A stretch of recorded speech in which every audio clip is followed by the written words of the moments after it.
Let's talk about impulse buying. Have you ever written a budget down very well? You knew very well how much you intended to go and spend, maybe in doing shopping of groceries, okay? You knew exactly the amount of money you are supposed to go and spend. You went to maybe a shopping mall or even a supermarket.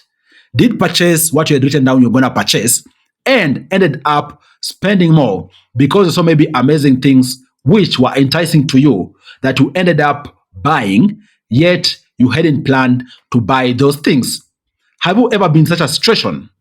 If you have, that is an example of impulse buying or impromptu purchases, where you buy things that you hadn't planned for because you feel like you want to buy them at a given point in time.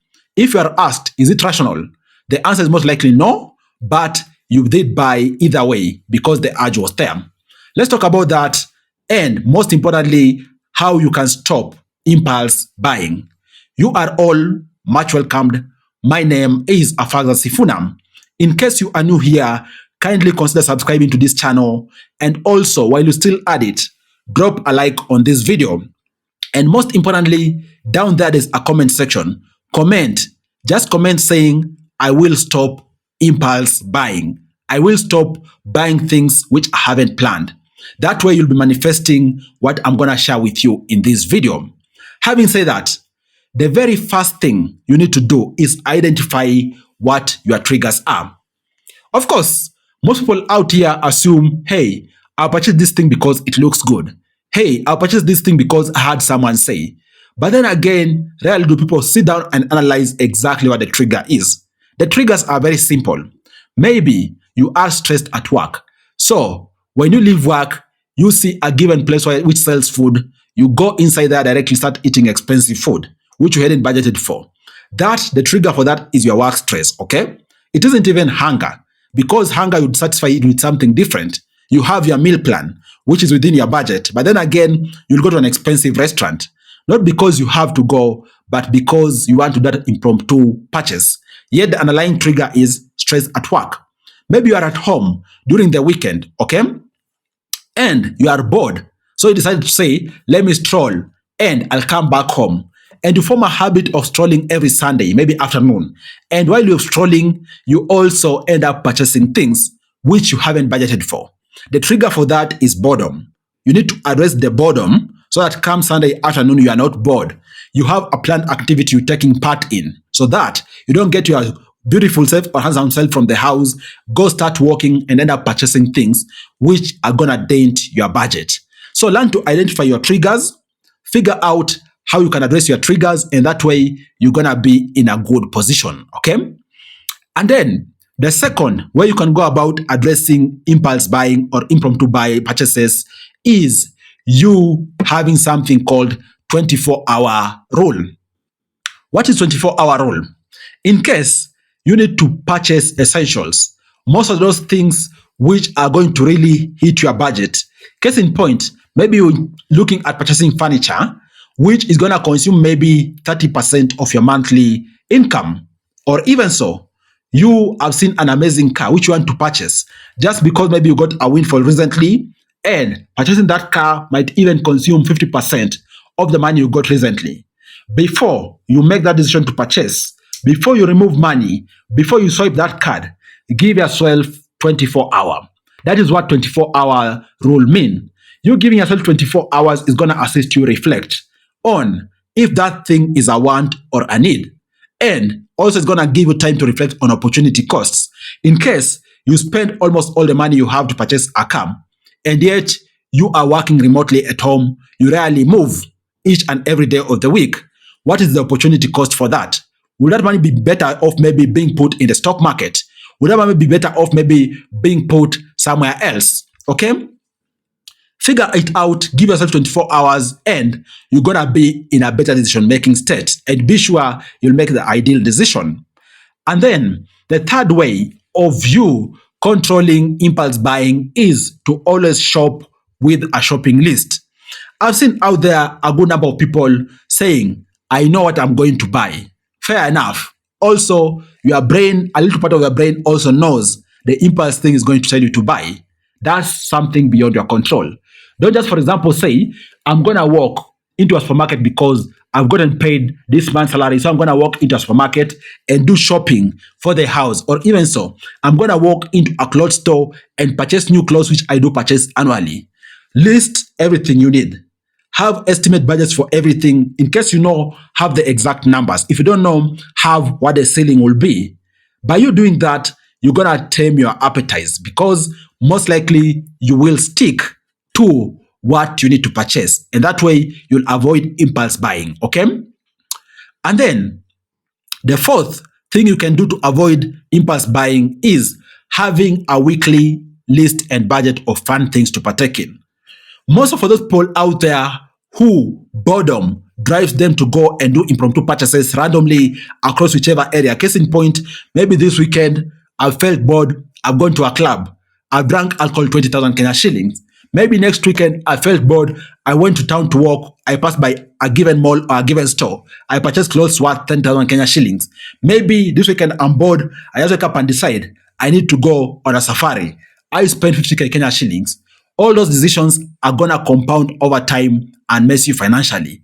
That is why it is important to have weekly list of fun activities you plan to partake.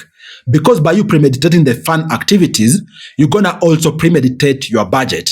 And through that, you're going to cap how much of the maximum amount of money you can spend on each of these fun activities, as opposed to just waking up and deciding, I want to go and enjoy a fun activity.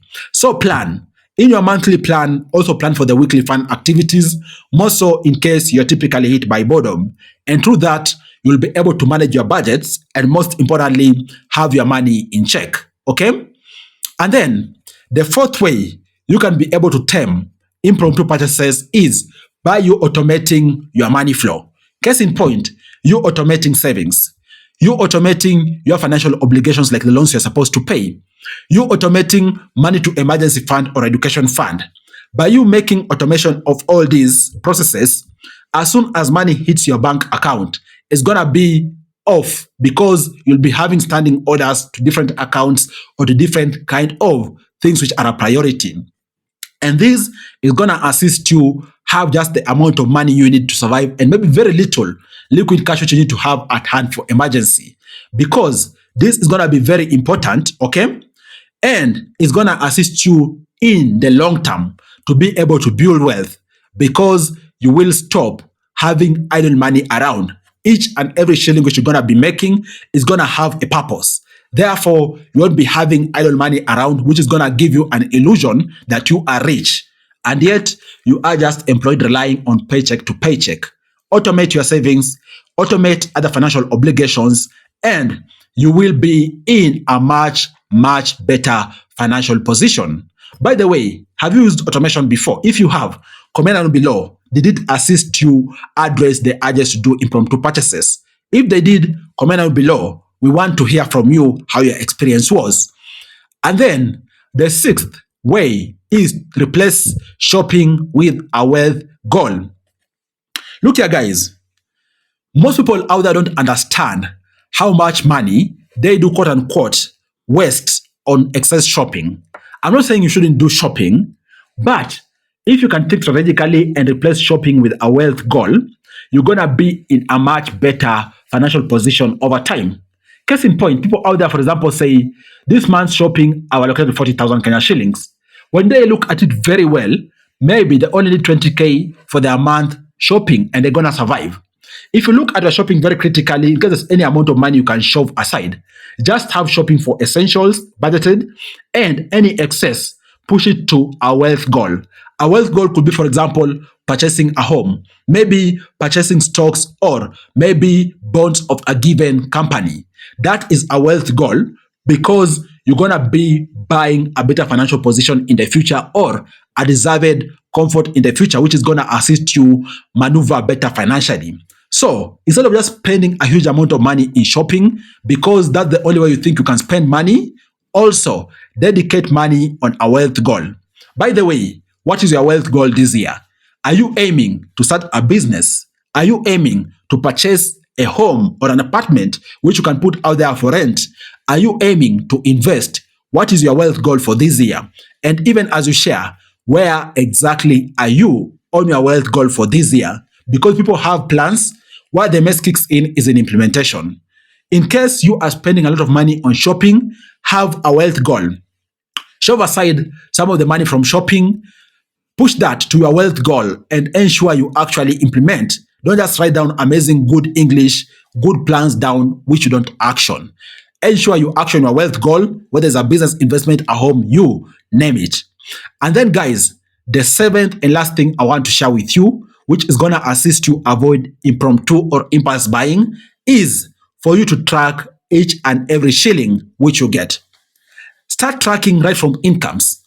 Continue tracking to expenses. And even after spending, come and do reconciliation to figure out why did you overspend, why did you underspend.